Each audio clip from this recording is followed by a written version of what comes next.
I'm Sharon, I'm Lay'Na, and we're Artists Unplugged Live. and this is Bella, our co-host for the day. If you've been with us for the past 2 episodes, you'll see that it's a different setting. We changed it up.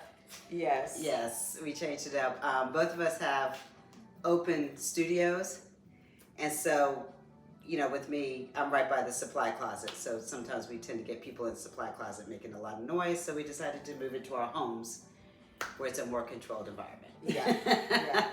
And we're still working things out.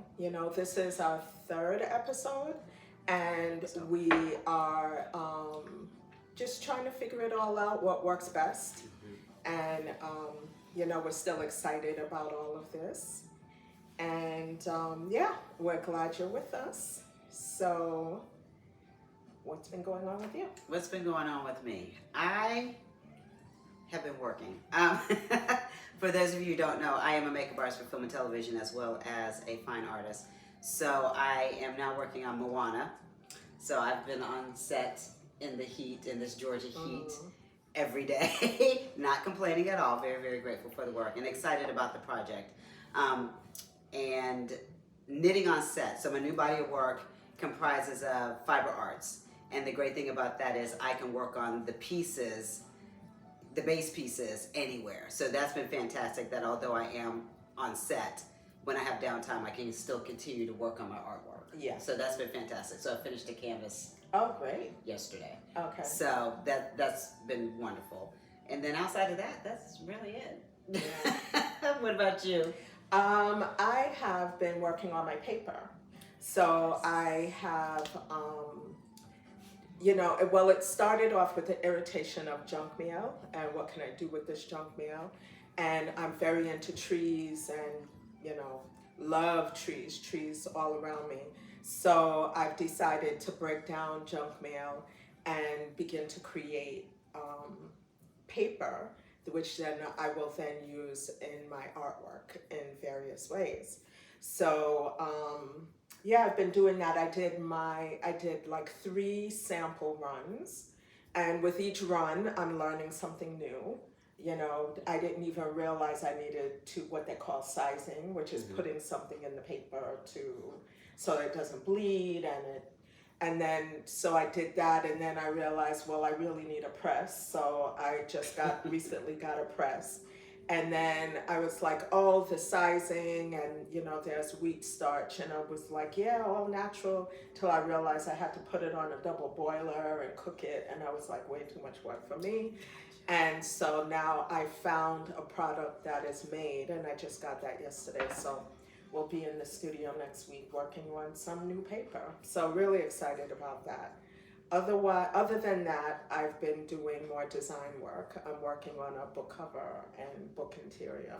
So just delivered, the first delivery of choices. So, the authors made their choice, and now I'm just finishing that up to then start working on the inside layout. So that's what I've been up to. That's exciting. And if you find out more about both of our new bodies of work, go back and watch episode 2, because we discussed both bodies, or our inspiration. Right. We discuss our inspiration for both bodies of work. Yeah. In that particular episode. Yeah. So today we are talking about growth, opportunities and growth. Yeah. And before we get started, do we want to discuss? Yeah. Actually, I'm not sure if you saw, but there is something tonight in 2 different places to support the artists. Yes. What had a location here in Atlanta has closed down, and the artists have to be out of their studios. I'm not sure how many studios, but I would say it's maybe affecting at least 20 artists. Okay. And so artists are now have to find another studio in a very short space of time, which now means money that you wouldn't have necessarily had to have had. So I plan to go tonight and support the artists. So that's what's going What's on going with on? that. Okay. Yeah. And if you're in Atlanta, you know it's. I mean, it's not a secret. It's Mint Atlanta, Yeah. and it's a nonprofit organization. And I did want to talk about it today, along with our subject about opportunity and growth, because we get opportunities from different sources, and in different ways.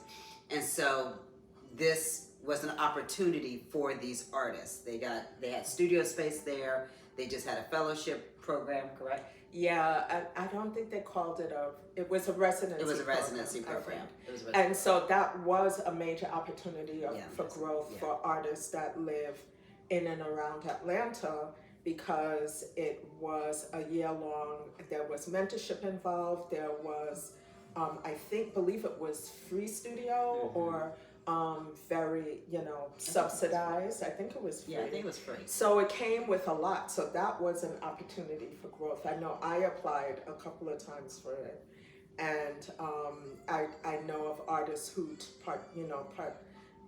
was in that program and then moved on to other things. So that's one major opportunity that's sort of going away, unfortunately. Yeah. So there's that. Anything more you want to say on that? I think just kind of segueing into our subject altogether, I think when we think of opportunities, I think sometimes we get very pigeonholed, and I guess it depends on if your goal is to get into a gallery, if your goal is to have private collectors, or whatever your goal is, we tend to get very tunnel vision in that, and that's the only thing we focus on.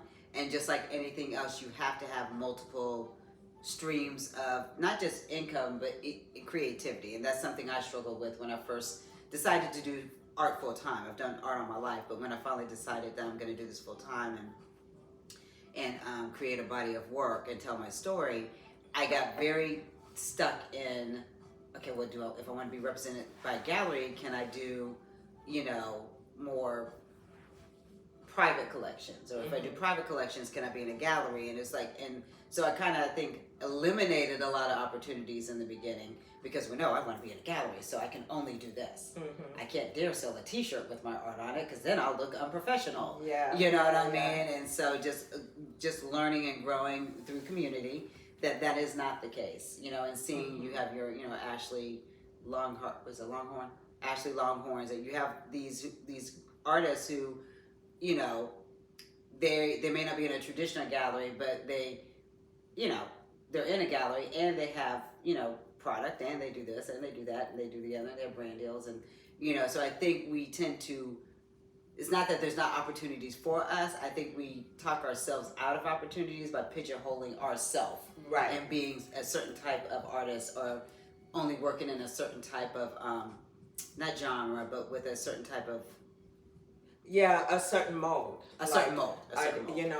That galleries are the only way, or for me, I was doing festivals. Festivals are the only way, and then depending on where you are in your career, you may do different things at different times. And then you can create opportunities. You can also create your own opportunities. And one thing that's really, I'm not even sure if we've discussed this before, but a friend of ours, artist friend Jeffrey Wilcox Packlapan, he is curating his own show and sharing my studio with me now, and using my studio space to curate a show during Atlanta Art Week. Oh, fantastic. Yeah. Okay. So, he just all of a sudden had this, idea, it's like, maybe you won't get into a gallery, or maybe you will, but you want to do something else. And that, are there ways to create your own show, or are there ways there are a lot of, small little galleries that maybe you can just create your own show and do your own, I keep saying, sorry about that, but you can create your own exhibition solo in a small space. And if you have enough people on like your mailing list, have people come out to your show. That's one way another way. There's so many ways, and I think, you know, in conversation with other artists, you can come up with ideas of things that you can do. Other opportunities for growth. One way for me, I've in the past done a lot of workshops. Well, not a lot, but you know, when there's something new that I want to learn or looks really interesting, or an artist is showing their method and they're teaching a method, and I can tend to go to those things as well, and then incorporate what I've learned there into what I'm already doing. That's how I started using paper to begin with. Is I went to a workshop, and she had a very organic, very natural way of working with paper, and so I took that and then moved forward with that as well, you know. And so workshops is another way. Residencies is another way. I heard about a new residency in where you go away, you go somewhere and you apply and for space, and you could go maybe a week or 2 weeks, and then, you know, stay, and it's an opportunity to work on new things. Some people sleep, you know, if there's an artist that has a job and they now have this opportunity, sometimes you go and sleep for a day or two before you actually delve into work, Right. because you're creating space for yourself to do that. Yeah. So now, do you find when you do workshops, is your goal in doing a particular workshop to use that skill in your work, or is it just another form of creating inspiration? Both. Okay. I've, you know, another workshop I did was learning to oil and cold wax. So I started doing oil, and then, you know, you started using cold wax. And cold wax is different from, you don't have to heat it, so you don't have the chemicals and stuff. And I love that. I use cold wax a lot in my work now. And I sort of mesh and merge it. But it's also being in a group setting or a class setting, you're learning from other artists that are there as well. I've learned of other materials. I've brought materials and people have said, what is that? You know, this, I don't even remember what it's called now, but this marker, you know, you can just learn of new products and things like that. I also learned about pigment sticks, oil pigment sticks. You know, I can't see that far. Yeah, we have Paul with us. Hey, Paul. And not sure who the other person is. Hello to everybody who just joined. Yeah. So yeah, and so so I use it for many reasons. Sometimes it's just to have a break from my way of thinking and approaching something, and opening myself up completely to a whole new way of doing something. And you know, then I take what I want and leave the rest. What about you? Opportunities. I say focused, but I have not been focused. But I've been trying to focus more on call to arts and submitting to shows. So I guess in that sense, I've been focusing more on submitting to shows. Okay. Yeah. Not as consistently as I would like to.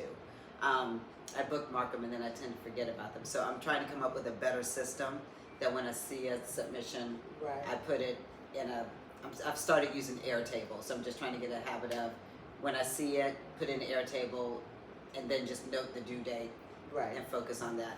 Because I've missed a lot because I bookmark it in Instagram and then I completely forget about it. Yeah. But that's basically, I kind of been just focusing on that. At some point, I do want to start looking into grants, Yes. art grants, Yeah. because I like seeing flags way too much. Yeah. And then there are programs like, for example, in Atlanta through the mayor's office, and opportunities at the library, and there are a lot of opportunities, but you really have to get out there and sort of research them, and but again, it comes back to not focusing on just one way of doing something, but which is hard because you need time as well. Right. So your time is limited based on what other jobs you have and family and all those things. So I think it's good to take on one new thing. Like doing Call for Arts was a new thing that I took on. And I had promised myself I was going to do 2 Call to Arts every week. And that lasted for about a month. But that's good. It's a month longer than you had been doing it. Exactly. Okay. Exactly. And so I'm promising myself to get back to doing, if not 2, at least 1 art call a week. Okay. And because the more that you do, the more submissions you make, you're just raising the bar of how many you get accepted to. Right. Right. And I think for me, I tend to stop myself because of this new body of work. I'm like, well, I don't want to submit my old stuff. I want to submit I want to submit the new body of work. And so even there's one coming up. One you told me about, the deadline is August 30th. And I'm like, the work doesn't have to be done yet. I was like, well, I need to at least get one piece done so I can take a picture and submit that one piece. But that's my thing, is like, I have work to submit, but I was like, but I want to submit the new stuff. That's what I want to submit. And then sometimes I find that, like with shows, I think sometimes I get too literal with the theme. There was a show in February, Earthbound. I think it was called Earthbound. I'm like, well, I don't do landscapes. None of my work is really earthy. You know what I mean? And so I didn't submit for it. And then when I went to the show, I was like, oh, I totally could submit it for this. Because it was like, I have work that literally has like earth elements and like beneath this, like I have 3 pieces: beneath the sky, beneath the clouds, and beneath the sun. It's all earth related. But because in my mind, because I did not physically draw a tree and physically draw that I couldn't, I wouldn't be eligible, I guess, in that sense. So I think that's another thing with opportunities, is not to talk yourself out of them. Right. Don't eliminate yourself. Don't eliminate yourself. Submit. Which I do that all the just time. Submit, I talk myself out of so many things that I could, because I've had the same thing where I go to a show, I could have applied. My work could have been here as well. And so it's better to apply, particularly if there's no cost to apply. If there is a cost to apply, if it's $25, it's still worth it to, even if, and this is something an artist friend of ours said, even if you don't get accepted, because you never know who you've put yourself in front of. You don't know who's had eyes on your work. So even if your work wasn't appropriate for that, whatever they were looking for specifically, it's okay, because someone may see your work, remember you, and again see you again later. Or people at least start to recognize your name. Or they recognize your name, or they recognize your work. And so it may be even a situation where you submitted for a show and they didn't allow you to, and you didn't get picked for that show, but someone might remember your work for something else. Right. And they're like, Sharon would be great for the show. Lay'Na would be great for the if show. I apply to this exhibition or something and I don't get in, it's all for naught, and it's not all for naught. Right. That's basically what we're saying, And even going to openings, that's something that I had to, that's something you all had to encourage me to come out. Because I'm like, But even going to openings and supporting other artists, you meet other artists, you meet curators, you meet collectors. Yes. There's a young man that, and I cannot think of his name off the top of my head, but he's pretty much at every opening, you know what I mean? And it was like the 3rd time I saw him when I realized, I met him at Rye's birthday at the studio. Yes.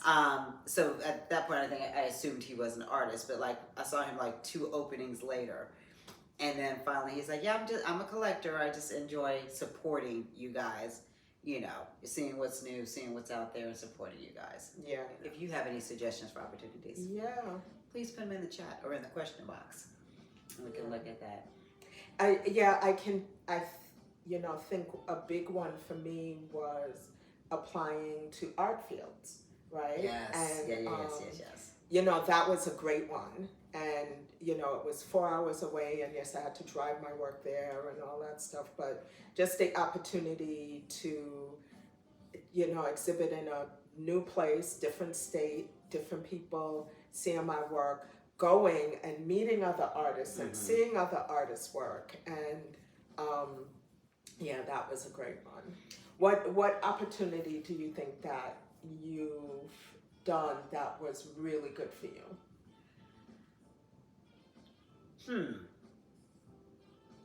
I can think of one. Which one? And I don't remember, but it was a bookstore, and you did a residency. Oh yes. Lit Diaries. Yeah. Lit Diaries was, they're now virtual only right now, but it was a physical space. The owner is an author, and she wants to incorporate art along with the writers in her program. So she started an art residency, and she met me at Black Girl Art Show. Actually, I think she was volunteering for Black Girl Art Show, and she approached me and asked me if I've ever done my own solo show. And I said no, and she gave me her card, and I followed up with her, and we had a conversation. I became her first artist in residency. And so within that came, you know, displaying my art in the building, and then having an artist talk as well. Yeah, I think that was a really good thing. I think anytime you have the opportunity to talk about your art, it's great, you know. And then, you know, even if there are only 2 or 3 people there, it's great because it's practice. It's practice. You know, it's practice for when there are more people there. And it's the opportunity to form your thoughts. And even sometimes I even have a new realization or understanding even as I'm talking, you know. But yeah, I forgot about the artist talk, which was really good. Yeah, that was really good as well. Yeah. That's really good as well. And then another opportunity as far as having your own show is virtual. That's another, I think sometimes we forget, especially as artists, I've noticed, as we become more digital, you have brands, individual brands or lifestyle brands that offer these digital products. And so sometimes we're like, okay, well, what digital product can I offer? You know, and if you're not, you know, an educator as far as wanting to do an ebook or anything for other artists, what is that thing that I can offer to potential collectors? Right. You know what I mean? And so we sometimes think that, well, we can't be in this digital space if you're not specifically a digital artist. You know what I mean? Or I think for us, we sometimes think our digital product is our prints. Right. You know what I mean? But we can always do a virtual showing, you know, virtual consultations, virtual, just different things to, again, get our eyes on us as artists and on our art. Even if it's you team up with a realtor or an interior designer. Yeah. And do a virtual, you know. Yeah. Another thing that I have done is gotten together with like 5 other artists and done a virtual exhibition. And there are websites that have the platform that you can create a virtual exhibition and then put the information out to all of your followers that you're having this virtual exhibition, virtual show, and that people can view your art and work that way. You know, that's another opportunity. Right. You know, that actually I even forgot that I had done that, but yeah. There's a young lady I follow. She exhibits with the other art fair. Her and 2 other artists. Now I don't know if the other 2 artists are Australian as well. I think when I kind of went down the rabbit hole, very, very, maybe 2 feet into the rabbit hole. I think one or two of them are not, but they apparently share a booth at the other art fair. Like last year, I think was her first year exhibiting, and they shared a space, and then they formed a collective. So now what they do is they have one website with the 3 of them on it, and it's a collective. And then when they're showing at the art fair, you're either in person or if you can't make it to the art fair, you can go to their website and see their body of works and see what's at the other art fair while they're there. And I think they keep it up year round. Okay. So even when they're not exhibiting, it's just a collective of them. They share the website. I know Mia has her own website. I don't know if the other two ladies do, but they have presented themselves as a collective even. Yes. You know what I mean? So it's like, okay, well, if nothing myself fits what you're looking for, look at Sharon. Right. You know what I mean? Right. Sharon doesn't look at so and so. Yeah. And so I think that's again another way to create an opportunity, because that's even a perfect way to work with, again, interior designers or realtors. And I think those are who are people outside of collectors and artists that you could work with. Right. Yeah. You know what I mean? Because there's art in hotels, there's art in hospitals, there's art in schools, there's art in libraries, there's art everywhere. So what are those other opportunities? And we have to think outside the box of, like, even when you were saying the mayor's office, I know our current Atlanta mayor is very much into the arts. Like from the jump, he came out the gate with support for artists and art in the city and art around the city. But even with that, it's like, didn't even think to look into it. How do I look into it? The mayor loves art. What do I Google? Well, just to say as well, there's a whole section on the website of arts and culture and support of the arts at the mayor's office. So there's an office in the mayor's office, and they have artists of the year, emerging artists of the year, where they give a grant and do a show. I can't tell all the things that they do because I'm not that versed on it, but that's one of the things I know. So even Chamber of Commerce, I remember seeing or speaking with someone about the Chamber of Commerce. There were artists, I think it was on Instagram. It was an artist who got they got a commission through the Chamber of Commerce. Yeah. So I think just as artists, we need to think of not just the opportunities for ourselves in the sense of what spaces we want to be in, a gallery or private collectors, or not just those spaces that we want to be in, but also thinking outside of the box of, okay, there's art in this hospital, how did it get here? Yes. Yeah. There's art in this library, how did it get here? There's art on this side of this building, how did it get here? You know what I mean? And also there is, where would your art really fit well? Is your art more calming and soothing? It would fit really well in a hospital, or that type of thing. So it's really getting out there and asking questions. And if you my favorite thing is to ask other artists, how did you do this? What did you do? Where did you go? And most artists are going to be willing to share. I've never had asked an artist something and not gotten an answer, a good response. Some people are shyer than others maybe, but I always get great feedback when I ask, where did you get this? I think that is important, just to come out and ask the question. Right. Don't be afraid to ask. Yeah. And if you have the information, don't gatekeep.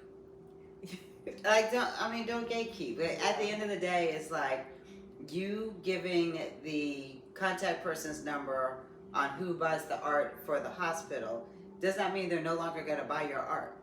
You know what I mean? It's like, so don't gatekeep. That's ridiculous. Like, Yep. But just, being open, and that we also want to discuss opportunities of growth. So since you've started doing art, what opportunities have allowed you to grow in your practice? Well, workshops is one. That was a major source of growth. Now it really is more my own curiosity, and I think having a community of artists has made my curiosity even more. It's when I see artists who, create something just because it was the thought in their mind.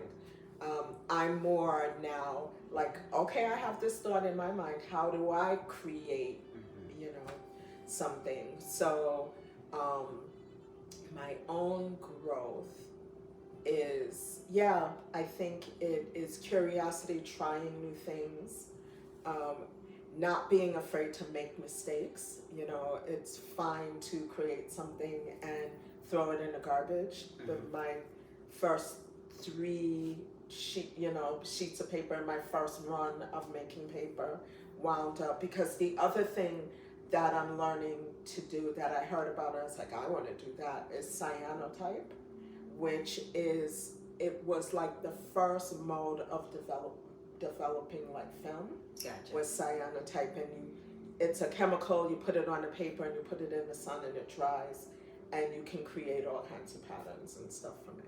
And so I tried it with, my first batch, but you have to wash the paper after.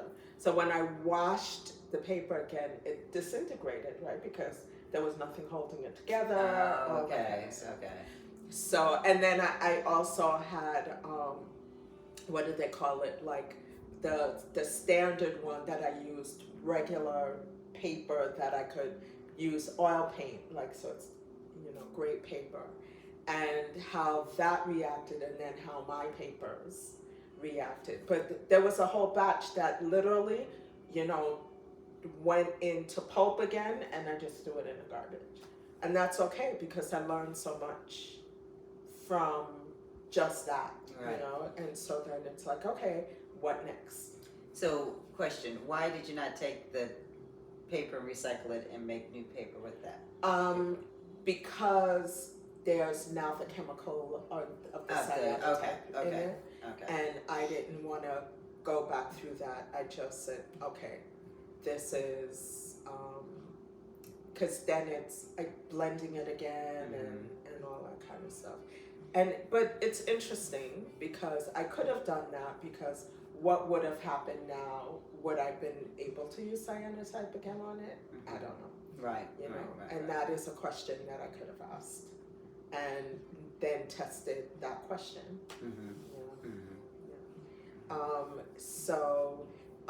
So that's my method of growth right now.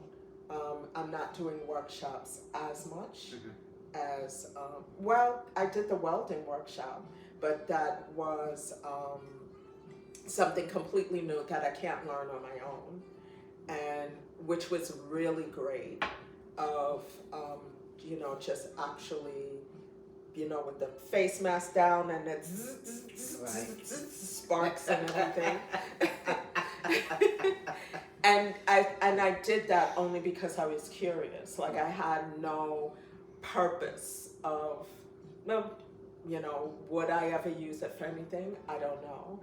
But I have the opportunity now to, if I want, continue on with, but I don't, it's very physically demanding, because it's hot, particularly in Atlanta heat. It's extremely hot, and then physically holding all of the, you have to hold it a certain way, and so not sure if that is a road that I'll take, but it was fun to do at least that first time.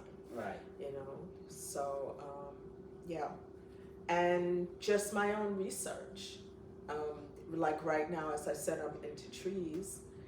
My research now is, there's a book called, I think it's titled The Secret Life of Trees. And I used to have the book. I must have donated it, so I got it from the library, and it talks about how trees interact with each other, and how through their root system. So you may see a tree, and other trees, there's no single tree. There's no such thing really, because it's like a family of trees, basically. So then, and so thinking of all of that, how do I now bring that knowledge into the work of, okay, I'm taking trees that have been broken down into and made into this paper, and I'm breaking it down further and then making paper and then looking at interaction. So it's sort of how we affect nature, trees, and then how can it now affect us. So that's sort of what I'm investigating in all of this. So I'm sort of lost right now, lost in the making of the paper, but when I step back, I'm looking at interactions of people on our environment and then our environment on us. Gotcha. Yeah. Coming back to growth, the growth is in the learning, always. Right. Yeah. Right. What about you? For me, talking and looking at other people's art. Art fields really opened up my eyes. I will say art fields really opened up my eyes because there was so much art, and we talked about art fields during our first episode. Yeah, we did. So real quick, art fields is a art competition in Lake City, South Carolina. And so they basically the whole town is just engulfed in art, and they have different districts. And there were so many districts that we missed 2 whole districts of art. That's how much art there is. Yeah. So you can imagine what we did get to see. And just seeing the different types of art, the different genres of art, the different styles, abstract from that seesaw that we saw, like this humongous, from installations to just paintings, to videos, to people doing videos for their art. That definitely was eye-opening, and again, an opportunity for growth to see how people don't stop themselves. It goes back to not stopping yourselves, self, and think, is this really considered art? Oh, this isn't my normal style. It is considered art. Right. If you created it and, it's your form of art. Right. And I've said, I don't know if I've said it on here before, but we're all artists and creatives because we're creating our life as we go along. It's just, what is your medium? Is your medium paper? Is your medium paint? Is your medium pipe cleaners? Is your medium, old negatives? Is your medium your medium can be anything. Absolutely anything. And it's also, taking ownership of whatever that is your medium. Can be crayons. It doesn't matter. It's like you take your ownership of whatever your work is, and that's your medium, and that's your art that you're creating. And I think by seeing so many different types of art, especially the installation art, but seeing the different types of art and seeing how different people mount their art or present their art, like even with this new body of work, it's fiber art, it's knitting, trying to figure out how am I going to mount it, how's it going to, and stopping myself in the sense of, well, I can't just hang it on the wall. But then it's like, why not? Quilts are hung on the wall. Right. Like you know what I mean? Somebody had a bed sheet. Like somebody in the competition had a bed sheet. Now the bed sheet had art on it. But it was not a fancy mechanism that they had it hung on the wall. It was literally nailed to the wall. Yeah. So I know for me, I don't know if it's the production part of me. I don't know what it is. But I tend to overthink the simplest things of, okay, I can't create this piece of artwork until I figure out how it's going to be hung so it looks like art. Yeah. But on the other hand, though, it's also your aesthetic. It's right. Yeah. So that your aesthetic comes into play of, maybe your aesthetic is not to hang something directly on the wall. Maybe your aesthetic is that I wanted to have a certain presentation and a certain look. And that's okay, but not if it stops you from doing your work, right? Not if it's stopping you from creating. So create and then figure out how to get this on the wall, right? It's always create. Especially for someone like me, like I can get stalled. If I'm out of the studio for too long, it's a problem because I have to get myself back to the studio. So when I'm out, which I have been out of my studio for, a couple of weeks. And when I have been in there working on paper, but not really in there like creating work. Right. I have to build a process of getting back in. So I have to go in and tell myself, just go in for 2 hours, even if you don't do anything.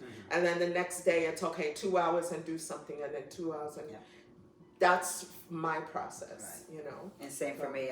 Because I've been on back-to-back shows. I think my first show was 5 months, and I think I popped in twice on 2 Saturdays, and I did paint one of the Saturdays. I do remember that. I did paint one of the Saturdays, and then the other Saturday I was prepping for a show, so I went in there to cut and frame some pieces. And then once I did that, I think I was like, "Ooh, that drained me," and then I think I left the studio.